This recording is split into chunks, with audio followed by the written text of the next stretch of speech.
আসসালামু আলাইকুম এভরিওয়ান। আজকে আমরা জটিল সংখ্যা থেকে একটা ম্যাথ সলভ করব। এই ম্যাথটা মানে হচ্ছে এবারে বুয়েটের 2025-26 সেশনে আসছে। তো একটা কনসেপচুয়াল ম্যাথ।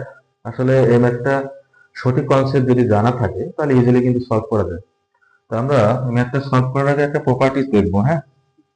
প্রপার্টিজটা হচ্ছে, একটু খেয়াল করো, আমরা হচ্ছে মডুলাসের প্রপার্টিজ দেখবো, হ্যাঁ।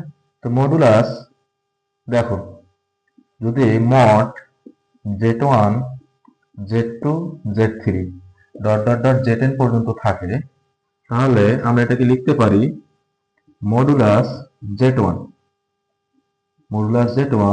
Into modulus Z2 into modulus Z3 dot dot dot modulus কত Zn পর্যন্ত। বুঝছে? তো এটাকে আবার কিভাবে লেখা যায়? মডুলাস যদি পরম মান আকারে আমরা লিখতে পারি যে Z1 Z2 Z3 dot dot dot Zn তার মডুলাস, এভাবে আমরা লিখতে পারি। তো এই কনসেপ্টটা দিয়ে এই ম্যাথটা আমরা ইজিলি সলভ করতে পারবো। তো এখন আমরা সলভে যদি আসি তাহলে কি হয় একটু খেয়াল করো। দেওয়া আছে কি যে 1 plus I 1 plus 2i 1 plus 3i dot dot dot বলা আছে 1 plus ni 1 plus ni equal to কত a প্লাস bi আকারে আছে। ওকে, এখন এটা যদি আমরা উভয় পক্ষে পরম মান বা মডুলাস নিয়ে নিই, আমি উভয় পক্ষে কি নিলাম, উভয় পক্ষে হচ্ছে মডুলাস নিয়ে নিলাম। তো আমরা এখানে একটু মড লিখছি না, এই যে মড, উভয় পক্ষে মড নিছি। এই মড নেওয়া মানে আসলে কি, এই যে এখানে এভাবে পরম মান নিয়ে নেওয়া, এভাবে। ওকে, তা আমরা যদি এই চিহ্ন আকারে কি লিখি যে মডুলাস অফ 1 প্লাস আই, হ্যাঁ, 1 প্লাস কত 2i 1 প্লাস কত 3i dot dot dot 1 plus কত ni তার মডুলাস বা পরম মান। তাহলে এটা কি হবে, সেম ভাবে এটারও হচ্ছে মডুলাস নিয়ে নিলাম।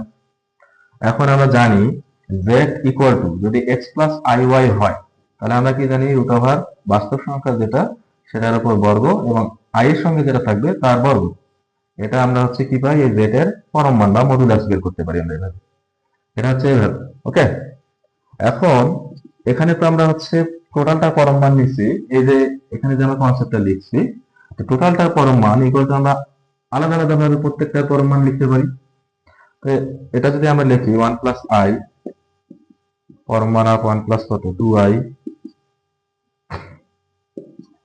তারপর হচ্ছে পরম মান অফ 1 প্লাস কত 3i, অর্থাৎ এগুলো হচ্ছে একটা modulus dot dot dot modulus 1 plus কত ni equal to a plus কত bi। ওকে, এখন আমরা কি করব, এটার জাস্ট ভ্যালুটা বের করব। তো রুট ওভার কি হবে 1 এর উপর স্কয়ার 1 এর উপর স্কয়ার গুণন হচ্ছে 1 এর উপর স্কয়ার 2 এর উপর স্কয়ার গুণন 1 এর উপর স্কয়ার 3 এর উপর স্কয়ার তার রুট ডট ডট ডট 1 এর উপর স্কয়ার n এর উপর স্কয়ার তার কি দিতে হবে বর্গমূল ইকুয়াল টু কত root over a square plus b square. এখন যদি আমরা উভয় পক্ষে বর্গ করে দিই, দেখো তো 1 প্লাস 1 কত হয় 2 হয় না, 1 প্লাস কত 2 এর উপর স্কয়ার কত 5 হয় না। তাহলে এখানে 2 ইন্টু 5 ইন্টু কত হচ্ছে 10 ডট ডট ডট কত আসতেছে 1 plus n square equal to এখানে কত হবে স্কয়ার প্লাস বি স্কয়ার। তাহলে এখানে লিখবো উভয় পক্ষে বর্গ করে। উভয় পক্ষে বর্গ করলে আমরা যেটা পাইলাম এটা হবে অ্যান্সার। অর্থাৎ যে ম্যাথটা একটু খেয়াল করুন, 1 plus I into 1 plus 2 1 plus 3i equal to dot dot dot 1 plus n equal to a plus ib। দেন বলছে যে এটা প্রমাণ করো। তাহলে এটা আমরা কিভাবে করব, এই যে আমরা মডুলাসের যে কনসেপ্টটা আছে ওইটা দিয়ে আমরা এইভাবে ম্যাথটা সলভ করতে পারবো। বুঝছি? তাহলে আমরা একটা প্রপার্টিস এর মাধ্যমে এই ম্যাথটা সলভ করলাম। এই ম্যাথটা আলাদাভাবে করা যাবে, তো সেটা আমরা নেক্সট ভিডিওতে দেখবো। ধন্যবাদ সবাই।